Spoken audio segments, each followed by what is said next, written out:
That's exactly right. 19 tips for out-of-state real estate investors to create a $10,000 a month passive income in the Indianapolis real estate market. Are we recording on? How to pay off Indy rentals in less than 2 to 3 years. Here's a cool way we invented for out-of-state landlords to get 10 to 20 rentals paid off at light speed. You'd be making closer to $30,000 a month. So $30,000 a month of passive income. Let's go with that. That sounds better. And it's more realistic. $10 to $30,000 a month. Are you an investor? You want to invest in real estate in Indiana, but you live outside of Indiana? I almost said Indianapolis, but you live outside of Indianapolis, or if you live in Indiana, that's okay too. But most people live outside of Indiana, and maybe you live outside of America. You're not even in the country, but you understand that Indianapolis is a very unique real estate market, and you want to create a passive income of $30,000 a month in Indiana real estate, right? I'm reading your mind, right? Well, how about, wouldn't it be cool if you could learn how to pay off 10 to 20 rentals? This is our 19 tips, and we actually made more tips. We made a list. There's going to be like 30 of them, but this is 19 tips. This is tip number 2, and how to pay off 10 to 20 rentals at light speed. This is a new series just for out-of-state passive investors. Again, you want to do nothing but just stay at home, write checks. You don't have to do anything. Be an out-of-state passive investor and create a passive income of 10 to 30 grand a month over the next 5 to 7 years. This is how to pay your rentals off really quickly, right? Yes? Did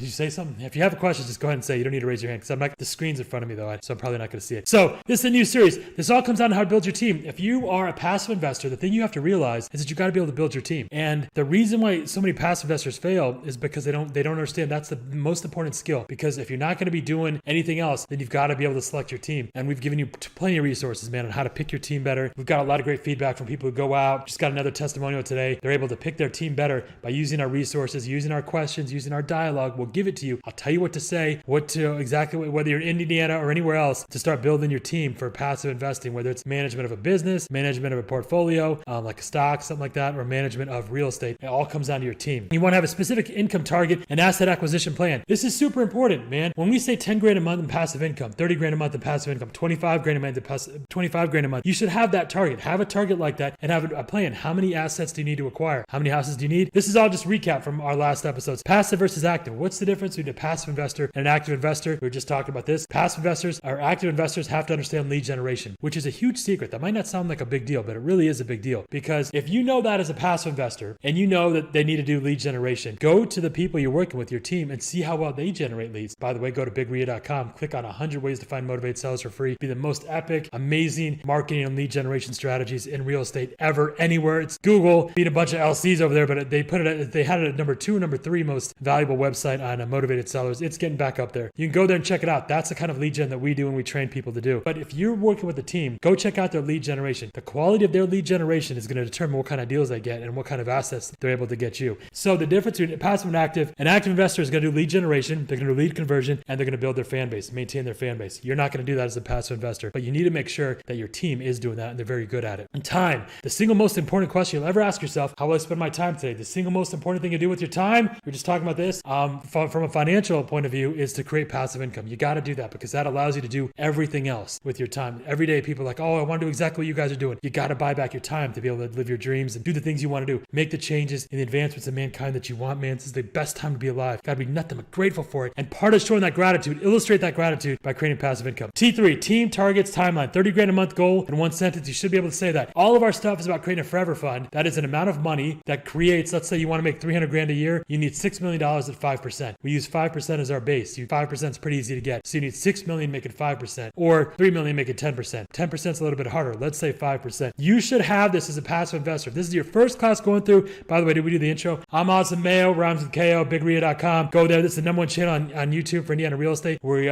helping folks building. Our mission is to make lifelong friends, helping folks around the world create a $30,000 a month passive income with Indiana real estate and assets. And we're also at the same time building the world's largest organization of special needs business owners and real estate investors. All kinds of badass stuff. Go to bigria.com. Today we're going to go over 3 stories of building a free and clear rental portfolio. Today's lesson is to improve your passive income skill with our free and clear models. How do we pay our rentals off really quickly? Your skill in paying off rentals will determine how fast you get to passive income. You've got to create the way to get the whole game of the real estate. What we're talking about now is to own 10 or 20 rentals that are paid off, and then you get the monthly rent. You and your team need to understand how to accelerate mortgage reduction, how to pay properties off really fast. You need buy and hold and flips done with EC, equity creation. The whole name of the game here is we want to create equity. If you go out and you try to find good deals, which is what everyone does, you're going to go broke. You need to be able to create good deals. You need to understand how equity creation works. The only way to get rich in real estate is to buy and hold. Here's what buy and hold, traditionally the way we're talking about at least. So why would you ever flip a piece of real estate? There's 3 reasons why we flip real estate. If you understand this, you're ahead of like 90% of iBuy homes guys. They never understand this. The only reason reason we ever buy and sell like the fix and flips, we only do it for 1 to 3 reasons. Number one, if you don't have your capital, so you want to have 100 grand at least, and you want to have good income and you need good credit, great credit to be able to do this. So it's the only people we work with. To apply, go to bigria.com and click on the somewhere indie turnkey or whatever it says to apply to become an investor. But there's 3 reasons to do flips. Number one is that you want to establish your capital. You need to get more money so that you can go out and do buy and hold deals, right? That's the first reason. The second reason is that you want to pay for negative cash flow that you incur as you pick up more and more buy and holds. You have negative cash flow, right? We've diagrammed this out, and you want to finance that. So if you have negative cash flow of like a few $100s a month and you've got 10 properties, well, it's like, man, that might be $10, $20, $30,000 a year in negative cash flow, right? You should have enough income to support that. But another thing we can do is we can do flips to pay for that negative cash flow. Make sense? You should all be able to recite this and be able to explain this, because the test that she was talking about earlier is that you have to be able to explain this to each other and then to investors. That makes sense, right? So the first reason is that why do we flip? We flip because you want to get in a strong enough position that you can do buy and hold. Second reason is that you can pay for the negative cash flow that you get from buy and hold. You keep asking was that not clear? Okay, right. Well, okay. So now let's say that what he's saying now is that what if you have both those covered? What if you have enough money and you're doing buy and hold and you don't have negative capital, or at least we've covered that. Then number 3, and that's our secret today, is we pay down the mortgages on our current and future buy and holds. So we have 2 divisions of our business. One is the buy and hold. The second part is the flipping, and we use the money from the flipping not to take and not to hoard, but to throw down on these mortgages to pay off an accelerated rate. Free and clear models. We have several ways to pay properties off really quick. So one is a model. This is like the biggest thing we do, right? Like the lender agent model, the agent fist fight model. If you're a passive investor, you're not going to be doing a model, but you should be familiar with this. We break up our business building. A model is basically a checklist that makes 10 to 30 grand a month for an active investor. This is someone who goes out and generates leads and converts them. So this is one of our favorite things to do. We buy a house and we market for renters immediately. We're going to cover another class on that because of gentrification, but also we can build something called the lender agent model. We can start a real estate business. We take that money and we throw it down on the mortgage. This is what we did with our Texas and Vegas and Florida houses. We put, there's a series of models we have and that we teach. You can go to bigria.com. We cover a whole bunch of them.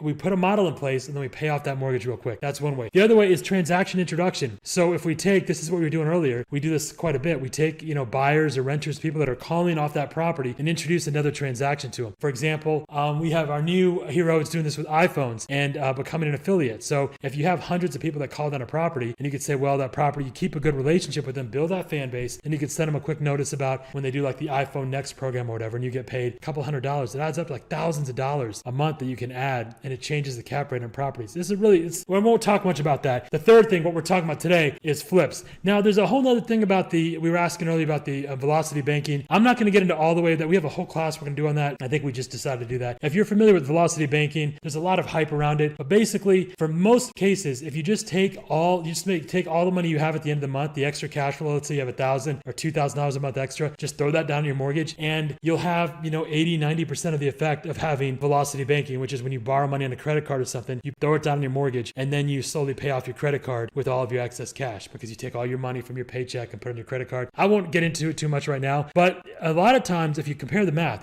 for all this stuff, you got to have your nerdy birdie people, man. You got to have your accountants, people, bean counters, people that are really good at math on your team, so they can compare exactly what the best choice is when it comes to like something like velocity banking. Because most of the time, sometimes it's even more beneficial to just pay extra money every month, because the extra money you're going to pay and interest rates when you borrow money on your credit card or your line of credit or whatever to pay down that mortgage, that can be costly as well. I know we're not going to get into that right now. I shouldn't have even brought it up. I'm just saying there's other ways than this to pay off, to do accelerated mortgage reduction, pay off houses quick. All we're talking about today is doing flips, right? Story 1. I guess we're not talking about that. The wife beater changed by Jean Jacket. Okay, this is a quick story we had from our heroes. One of our heroes. This is a good story of how we use a model. So this is a well-documented, this is a long story, a testimony that we use, but something I've always remembered. And this is a guy I had worked with years ago. So he was the inner city guy, thug life guy. He'd been selling drugs, did all kinds of just like really gangster shit, man. He was doing like all, beating people up, so, not at all on a right path in his life. And he remembered when he was young, somebody had bought him his mom had several different guys she was with. And one time she was with this guy who he really liked, and he used to teach him how to play basketball and football. He was really he was good to his mom, and it was like his best friend, right? So one night this guy comes home, he brings home his video game system. It was like an Atari or a Nintendo or something. He brings it home and the kid flips out, right? Our hero's like, oh my gosh, this is amazing. He was in the projects. Nobody had anything like that. They're the only ones that had it. He had saved so much money to get it for him, and he was freaking out. He was like, this is the coolest thing ever. And he showed his friends all went nuts. All of a sudden he's like the coolest kid on the block. Everyone's coming to their house playing this video video game system. It's just amazing, right? And then one night, because all these guys that his mom had been with were kind of like shitball guys. They weren't very good guys. They were all beating on her, selling drugs and stuff. He was a little bit different. He was nice. He actually spent time talking to him, and he bought him this system, right? But one day they got into this big argument. His mom got in a big argument with her. It wasn't her, they weren't married. It wasn't her stepdad, but basically his stepdad. And he started hitting her. He started hitting our hero's mom, and he started just like beating the shit out of her. It was not like, close fist to full extent, like really beating her. And he went and he saw this, and he was so mad and so heartbroken. He went back in his room and he said, I'm too small. I don't have the strength to go and kill him, but if I could, I would. I just want to do something. And he took the video game system and he's like, I want to show him how just, like this was like he said it was our most valuable possession, and it was like the coolest thing he'd ever had, but I wanted to break it because it was from him and I wanted him to know. So he broke it in his room because he said, I'm going to go there, I'm going to throw it down the stairs, but when I do that, it might not break. So I want to break it in my room to make sure that he knows that I'm breaking it, that I want it to be broken. So he breaks it and he goes outside and he throws it down the stairs, and the guy sees it, and while he's beating his mom, and it's like the shocking thing, and the guy starts beating the kid because he's like, what'd you break that thing for? It's so expensive, and you're not appreciating what I got for you. And he goes crazy, but he wanted to send a message to this guy. Just the reason I'm telling you that, there's a background to this. So one day, and this is why I've always remembered this story, he said that as he grew up, he got into basically the same type of lifestyle, right? And I know I saw you as soon as I started talking, she started tearing up, because I remember this was one of the most, when I first, we've been working together for years now, but he's with this woman, he's with several different women, he had different kids, he's basically doing, following a certain path, right? And so one day he gets into an argument with, and I'm only saying this because he's admitted this, he's talked about this openly, he was totally in the wrong, none of this is like cool or whatever, but it's just the way you're raised, right? He got into an argument with this woman, and one thing that people, I will say, not in anyone's defense, but a lot of these women in this area, in these areas, this kind of culture, they swing on guys too, and like some of these girls, like they could take me, they're like not shy at all, like they're going crazy. And that's what happened with this girl that he was with. She started swinging at him, he started swinging at her. They had beaten each other many times, they got into many different fist fights. It was not a healthy relationship at all. But before that happened, I forgot this, before that happened, this kid, she had a kid, he spent time with the kid, it wasn't his kid, he really liked that kid, and he didn't have money for this because they were still struggling, but he went out because this kid loved this jean jacket. It was his biggest thing that he wanted. It was like the top thing he wanted his entire life. And so he went and he got him this jean jacket. It was like $200. It was crazy expensive. It was like the coolest thing ever for this kid. All his friends were like, oh my gosh, it's amazing. It was just like the video game thing was for him, right? And he gets her kid this jacket. Anyway, one night he gets in that fight. He gets in that fist fight with the kid, or with the kid's mom. And the kid sees it. The kid goes out and he sees it. He goes back in his room and he tears up the jean jacket and throws it in the dumpster outside his window. And when he goes and he saw that, he realized what was happening with his life. It was a self-similarity, right? And in that moment, I still remember he said, does that moment change his life? Because the cops were being called, and instead of fighting her, he said, you know what, you're right. I'm sorry, I shouldn't have done this. I'm awful. I hit you. I cheat on you, and we shouldn't be together. We're just toxic to each other. And he made a decision.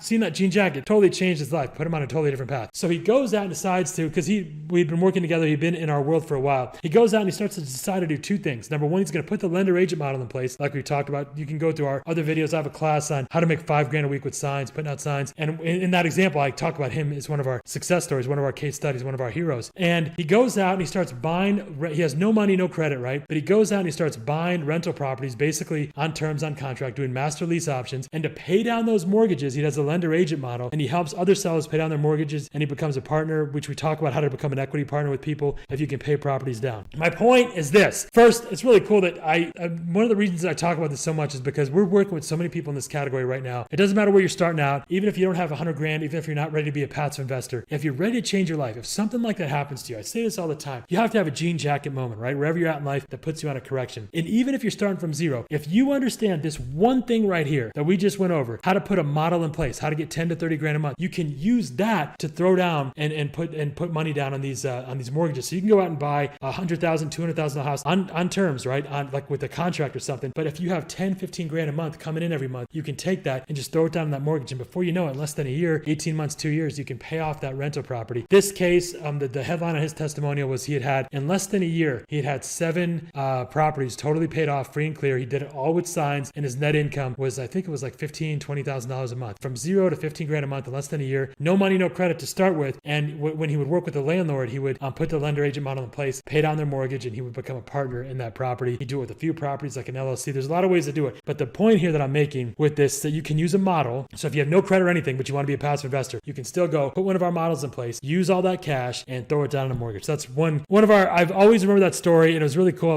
like when people say that they're starting from zero, they've got problems or anything, you can still make it happen. Okay, so that's story one. That's the longest story. And it's an easy way to go out and put a model in place and pay off a mortgage. Story number two, how to get a $2.5 million apartment wholesale deal. We got questions on this. So how do you wholesale an apartment deal and make $2.5 million? How much did they actually make? Was it 250 grand and then $5,000 a month? That's how much was made on this. So this was with a hero, but also Anna and I partnered on this deal. So the hero actually was the one who initially did the deal. But this is really kind of misleading. This is why I said you got to build a team of people who are serious. How did we get this deal done? About 2 years ago, there's an apartment complex. It was a noise I heard before on the other side. It's like a squirrel or something. Yeah, I heard that before too. Okay, so we got that about 2 years ago. We had an apartment complex that we had worked with, and we did a GXM. We just volunteer. We build our volunteer army. We volunteer to help this apartment complex grow. So we said, they had good search engine. We said, how many calls do you get for renters every day? They said, well, we're booked right now. We don't have any vacancies, so we just hang up. We don't even return the phone calls. We said, no, let's not do that. Let's hire a VA for them. Let's give the VA a script. We'll do this all for free. We'll introduce a credit repair program to these people. So we'll tell them, hey, it's great that you're calling about rentals. We don't have any rentals. We're going to do two things for you. We're going to find you a rental that fits for you, but at the same time, we'll help you clean your credit. And hey, you might be able to, get a mortgage right now, and it might make sense for you to buy a house. If that's the case, we'll send you to an agent and get the lender agent model going, right? So the money they made from that credit repair was like a couple $1,000s a month, then a couple $1,000s every 2 weeks, and sometimes a couple $1,000s a week because they got so many renters calling in. We gave them all that money, didn't do anything with it. But what that does, even if you're only making a couple grand a month or a couple grand a week on an apartment complex, this giant apartment complex, is it changes your cap rate. Because now, and I did a class on this, how to buy apartments, zero down a cool way, and I went over the math. I won't get into it right now, but you can change cap rates really easily, where a cap rate can be like 10% to 11, 12, 13, 14%. Suddenly, the value is much more now. That property is worth more value. And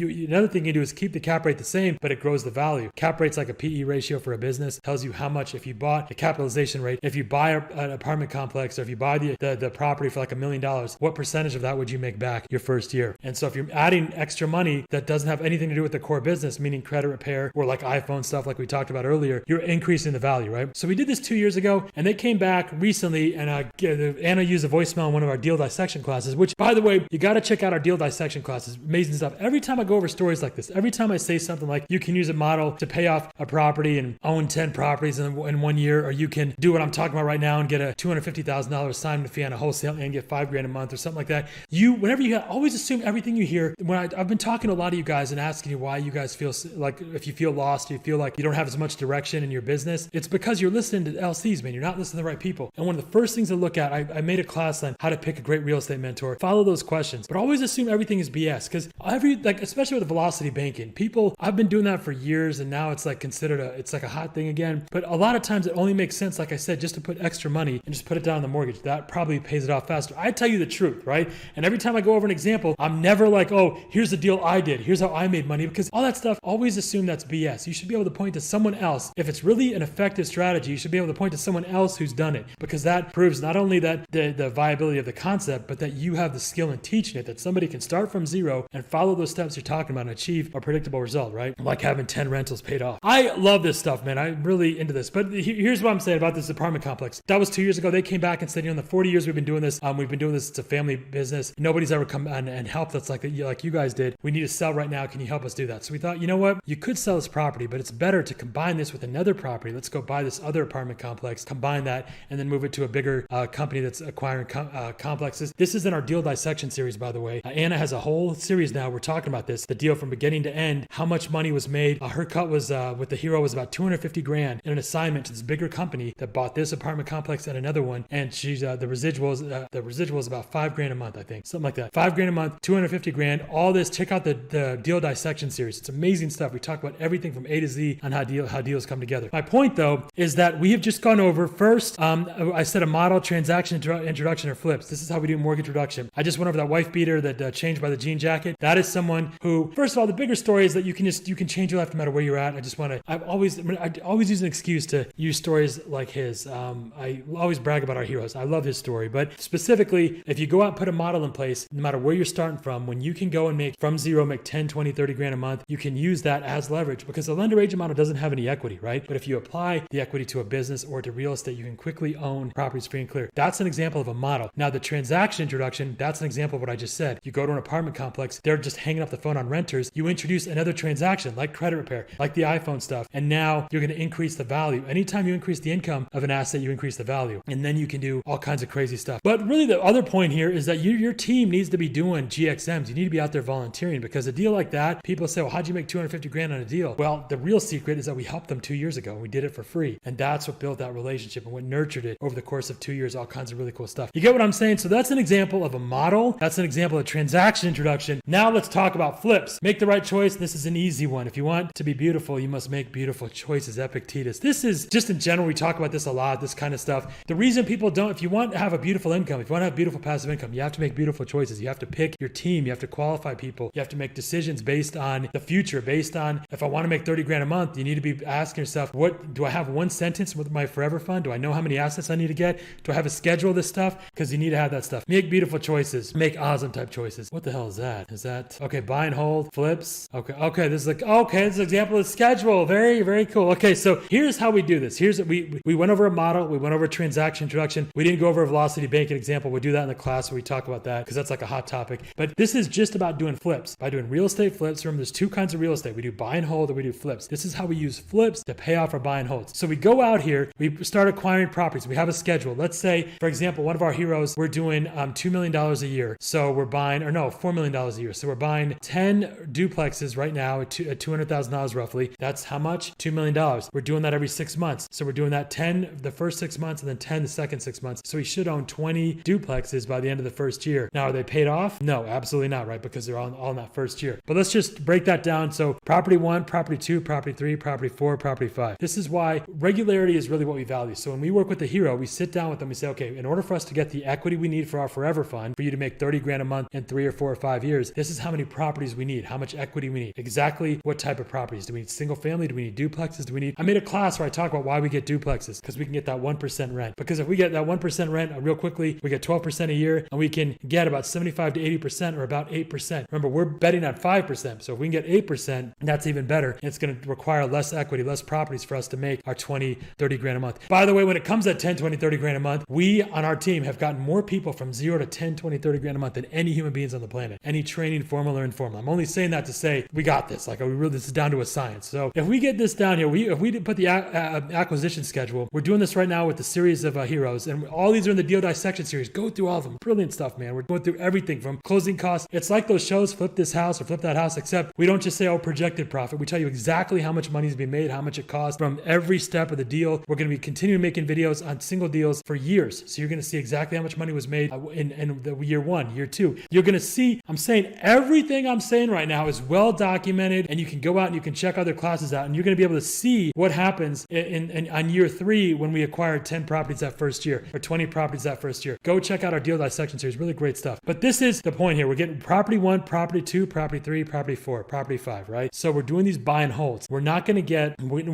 50%. People have pointed that out. It's not going to cost 50%, but we say that just to keep expectations realistic, because you shouldn't, if you have 100 grand, don't expect to get any money for the first 2 to 3 years. So we're acquiring property 1, 2, 3, 4, 5, right? We're acquiring and buy and hold. I've said this like 20 times now.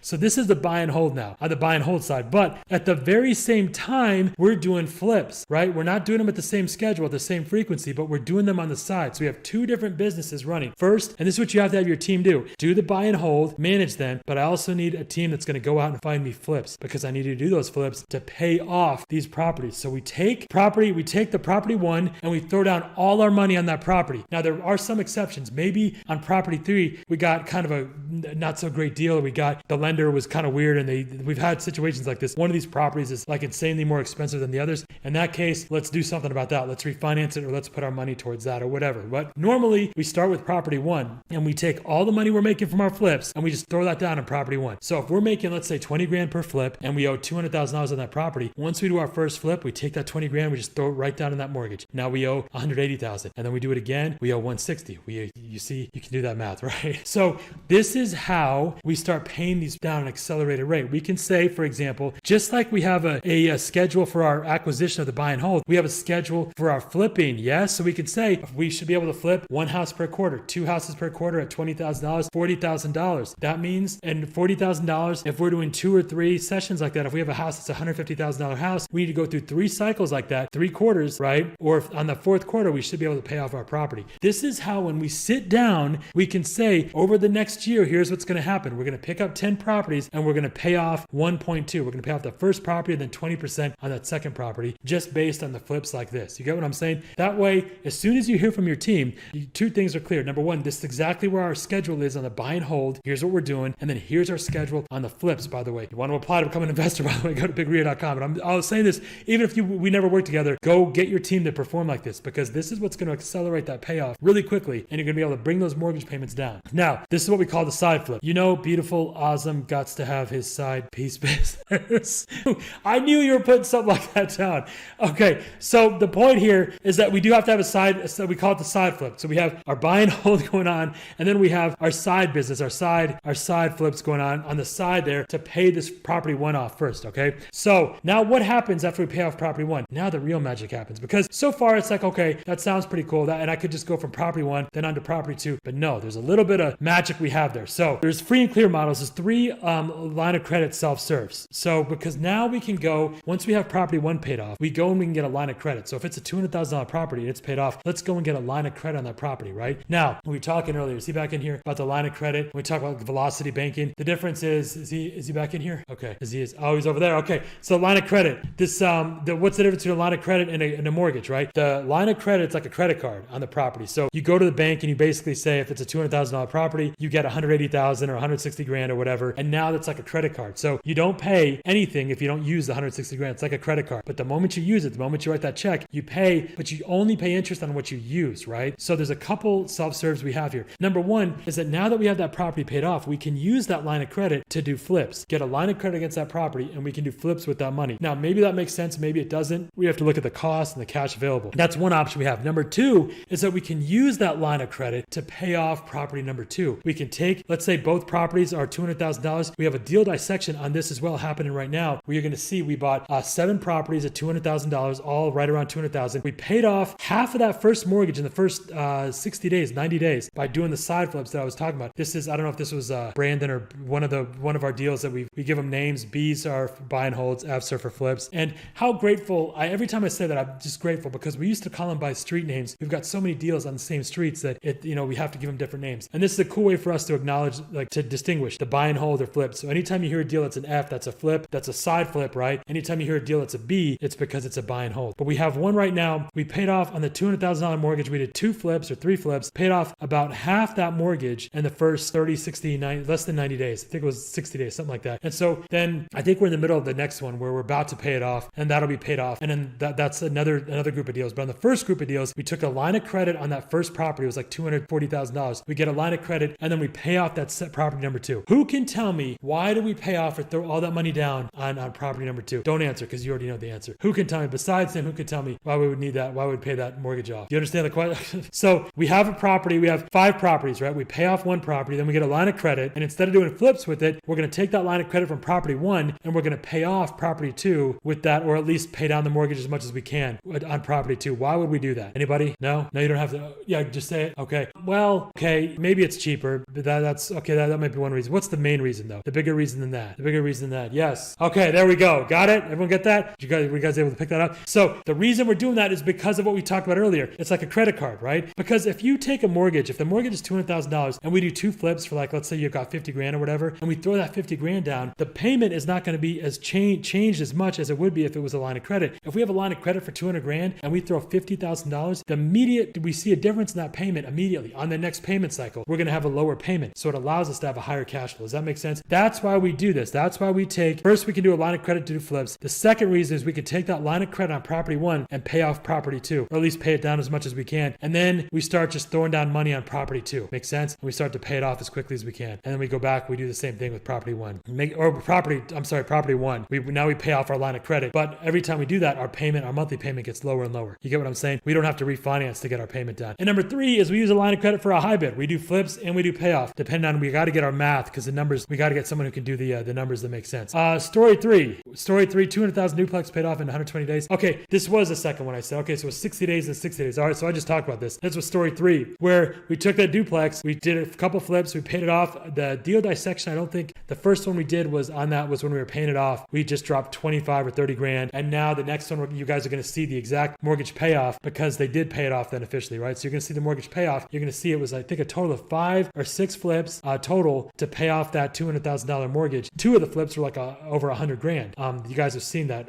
You've seen the 2 of those flips at least. But normally for a flip, we're going to look, our goal is like the 20 to 30 grand range. So you get an idea of how many flips you need to pay off a mortgage. But this is how, if we get more aggressive, we can do this in 120 days. Now what you're going to see, the next deal dissection series, we have 2 of them, right? One of them is that we're taking a line of credit and we're going to pay off property number 2. The other one is that we're taking a line of credit and we're doing flips with that same money. Does that make sense? So the deal dissection series is just brilliant, man. It's amazing because you're going to see all these things happen in real life. You're going to see real life examples. It's just fucking fantastic, man. It's just amazing. It's beautiful. It's brilliant. It's something you really got to do, be a part of. Okay, what was this thing that came up earlier? Nobody likes an LC, not even Jesus. A little extra. Okay, you use this quote. I've used this quote for years, and I ask people where they got it from, and they'll say something like Ayn Rand or something. Nobody wants to believe where it's from. Check this out. Don't look at the screen. Just listen to me. Where do you think this is from? A little extra sleep, a little more slumber. He who loves to sleep and the folding of hands, poverty will set upon you like a thief in the night, and scarcity will attack you like an armed robber. Poverty will set upon you like a thief in the night, and scarcity will attack you like an armed robber. That's if you're too much of an LC. If you sleep too much, if you just do LC stuff. Who said that? That's in the Bible. And I know people don't want to, talk about that stuff. But look, this stuff, going out, doing these kinds of things, doing these flips, paying this down, this is a quick way, an accelerated way for you to create 10, 20, 30 grand a month. We're going to have our first set of heroes that have done this. I don't want to spoil it too soon, but how fast we can do this when you apply this model. When we go for our side flip and we apply this, you got to get hungry, man. You got to have gratitude. It's the best time to be alive, man. We're in the middle of like 20 industrial revolutions, man. This is the single best time to be alive. This is the time to be hitting it and to be going out, making the changes you want to see in the world, man. This is not a time to be sleepy about this. So free and clear models, 3 line of credit self-serves. What is this again? Is this the recap? Are we almost done? Are we done? Okay, so here are questions you should be able to answer. How do I get around the 5 mortgage limit? Again, some people have a 10 mortgage limit, a 5 mortgage limit. One way we get around that is we pay off the mortgages. We do the side flips and then we can pay off those mortgages. So one single person can actually do this and get that portfolio paid off, right? The only 3 reasons to flip real estate. Why do we flip real estate? We only do it for 1 of 3 reasons. Either you need to build your capital stronger so that you can do buy and hold. You need to pay for the negative cash flow that you're having for buy and hold, or you need to pay off your mortgages and your debt service on the buy and hold. Make sense? All roads lead to buy and hold. What are the 3 self-serve plays of line of credit? Remember we talked about this just a second ago. Line of credit number 1, we use line of credit to do flips. Number 2, you were saying that, right? Does this totally make everything I just said makes sense, right? Do we have, by the way, any questions on this at all about the line of credit or the way that why we would use the line of credit? Because the second part, right? That's why I was looking at, right? You guys,